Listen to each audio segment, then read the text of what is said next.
10 বছর জেল খেটে জেল থেকে বের হলাম, ভেবেছিলাম বাসার সবাই আমাকে আজকে নিতে আসবে, কিন্তু কেউ আমাকে নিতে আসেনি। মনে অনেক কষ্ট চাপা রেখে বাস স্ট্যান্ডের দিকে যেতে লাগলাম। সামনে দেখলাম একটা মামা শাড়ি কাপড় বেচতেছে, তখন মামার ঠিক একটা শাড়ি কিনে নিলাম। তারপরে বাস স্ট্যান্ডে গিয়ে বাসের টিকিট কেটে বাসে উঠে পড়লাম। বাস যেতে লাগলো বাসের গন্তব্যই। বাসের সিটে বসে মনের অজান্তেই কিছুক্ষণ পর কান্না করে ফেলি। তখন মনের অজান্তেই কখন কান্না করতে করতে বাসের সিটেই ঘুমিয়ে পড়ি। প্রায় আধা ঘন্টা পরে বাসের হেল্পার বলে উঠে যে যারা কুষ্টিয়ায় নামতে চান নেমে পড়ুন। তারপরে বাসে থেকে নেমে পড়ি ঘুম চোখে। পাশে দেখি একটা রিক্সাওয়ালা মামা। তারপরে মামাকে বলি, মামা যাবেন পাশের গ্রামে? মামা বলে, যাবো, এই গ্রামেই তো আমার বাসা, চলো যাই। রিক্সাওয়ালা মামা আমাকে বলে ওঠে, তুমি কোথায় যাচ্ছ? আমি বলি, আমার নিজের বাসায় যাচ্ছি। তখন মামা বললো যে তোমার বাবার নাম কি? বাবার নাম আমি বললাম। তখন রিক্সাওয়ালা মামা বলে, তুমি সেই সন্তান যে কিনা নিজের বাবাকে মেরে ফেলছো? তখন মামাকে বললাম, মামা যা ভাবার ভাবতে পারেন, যেদিন সত্যটা জানতে পারবেন না সেদিন আপনারা অবাক হবেন। তখন রিক্সাওয়ালা মামা বলে, জানি তুমি কেমন সন্তান। আমি বললাম, আচ্ছা ঠিক আছে মামা, যা ভাবার ভাবেন। তখন মামাকে আমি বলি, মামা গ্রামটা অনেক চেঞ্জ হয়ে গেছে তাই না? তখন মামা বললো,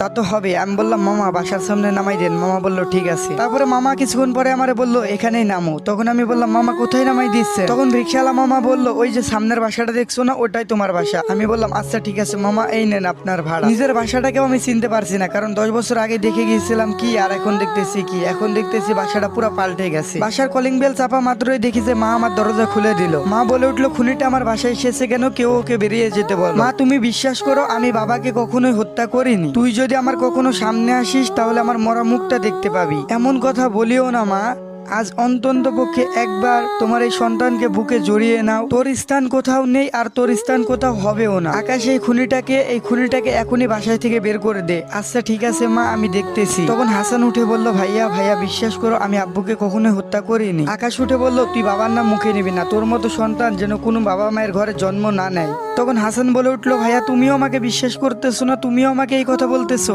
জানো ভাইয়া, এই 10টা বছর আমি ঘুমাইতে পারি নাই, ভাতের সাথে চোখের জল মিশিয়ে খাইছি শুধুমাত্র এই অপবাদের জন্য। আকাশ তখন অনেক জোরে হেসে বলল, নিজের বাবাকে নিজেই হত্যা করে দোষী হয়ে 10 বছর জেল খাটলি, আবার বলতেছিস মিথ্যা অপবাদ দেওয়া হয়েছে? তখন হাসান বলে উঠলো, হ্যাঁ মিথ্যা অপবাদ দেওয়া হয়েছে। আকাশ তখন উঠলো, অথচ জানি না এখন এই মুহূর্তে তুই বাসা থেকে বের হয়ে যাবি। তখন হাসান বলে উঠলো, আমি কোথায় যাব ভাইয়া? তোমরা ছাড়া তো আমার কেউ নাই, কোথায় যাব, কি খাবো, কি করবো ভাইয়া? আরে বাসা ছাড়াও আমার কোনো জায়গা নাই। আকাশ বলে উঠলো, অত কিছু জানি না, তুই এখনই বাসা থেকে বের হয়ে যাবি নাকি ঘাড় ধাক্কা দিয়ে বের করে দিব? এই কথাটা দূর থেকে হাসান ও আকাশের মা শুনতেছিল। হাজারটা ভুল করলেও কিন্তু মায়ের বুকে সন্তানের জায়গা থাকে। তখন আকাশের মা বলে উঠলো, আকাশ এই খুনিটাকে আজকের মতো এখানে থাকতে দে, এত রাতে কোথায় যাবে? কাল না হয় বাসা থেকে বের হয়ে যাবে। তখন আকাশ বলল, মা একে কি এই বাসায় রাখা ঠিক হবে যদি ও আবার কিছু করে বসে? তারপরে হাসান বলে উঠলো, বিশ্বাস করো ভাই, আমি কিছু করবো না, আজকের রাতটা আমাকে থাকতে দাও, কালকে সকালে উঠে আমি চলে যাব। তখন আকাশ বলে উঠলো, আচ্ছা ঠিক আছে, এত করে যখন বলতেছিস আয় ভিতরে আয়। তারপরে আকাশ গিয়ে একটা হাসানকে রুম দেখিয়ে দিল ঘুমানোর জন্য। তারপরে হাসান বলে উঠলো, একটু খাবার পাওয়া যাবে কি ভাইয়া?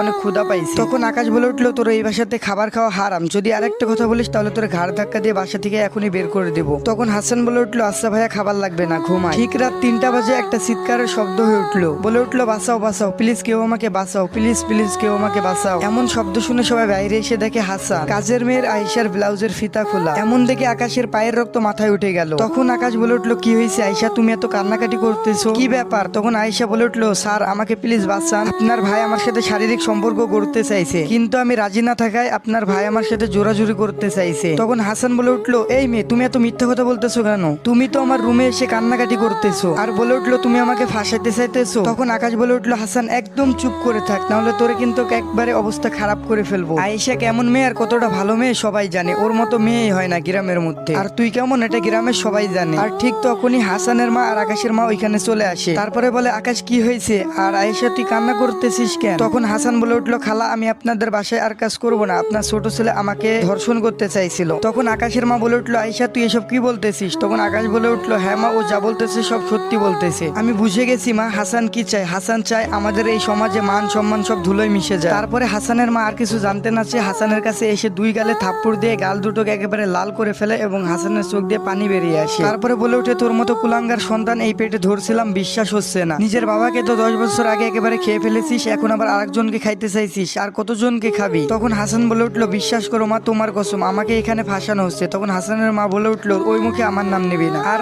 তোর ওই মুখে আমার কসমও কাটবি না, তোর মতো ছেলে আমার দরকার না। আর ঠিক তখনই হাসানের মা বলে উঠলো, তুই যদি এই বাসা থেকে বেরিয়ে না যাস তাহলে তুই আমার ক্ষতি দেখবি, আর এটাই হলো আমার আদেশ, এখন তুই ভেবে দেখ কি করবি। তখন হাসান বলল, মা সকালে যাই। তখন হাসানের মা বলল, এই মুহূর্তে এখনই তুই আমার চোখের সামনে থেকে বেরিয়ে যা। আচ্ছা ঠিক আছে মা, আমি চলে যাব, তোমার আদেশ আমি পালন করব। তবে একটা কথা মনে রেখো মা, আমি একটা কথা বলে গেলাম, বাবাকেও আমি হত্যা করি নাই, আর এই মেয়েটারও আমি কিছু করি নাই, আমাকে ফাঁসানো হয়েছে। ভালো থেকো মা, কেউ একজন চায় না আমি এখানে থাকি, কিন্তু তোমার জন্য তোমার এই পাপি ছেলেটা সবসময় দোয়া করবে। যেই দিন মা আমি এই মিথ্যা অভিযোগ থেকে বেরিয়ে আসবো, সেই দিন আমি তোমার সামনে আমার এই মুখটা দেখাবো, তার আগে আমি কখনোই দেখাবো না। তখন আকাশ বলে উঠলো, তোকে আর বেশি কথা বলতে হবে না, তুই এখনই এই বাসা থেকে বেরিয়ে যা, নাহলে ঘাড় ধাক্কা দিয়ে একেবারে লাথি মেরে বের করে দিব। হাসানও বেশি কথা না বলে কান্নাকাটি করতে করতে চোখ মুছতে মুছতে একেবারে বাসা থেকে বেরিয়ে আসলো। গাইস, এটাই ছিল পার্ট 1। পার্ট 2 দেখতে অবশ্যই কমেন্ট করতে হবে, আর পার্ট 1টা কেমন লাগছে অবশ্যই কমেন্টে জানাবে। জানি না আগের গল্পের পার্ট 1-এর মতো এই গল্পের পার্ট 1টা উড়ে যাবে কিনা। সবাই সাপোর্ট করবেন, পাশে থাকবেন আপনাদের ভাইয়ের। তো আজকের মতো আল্লাহ হাফেজ।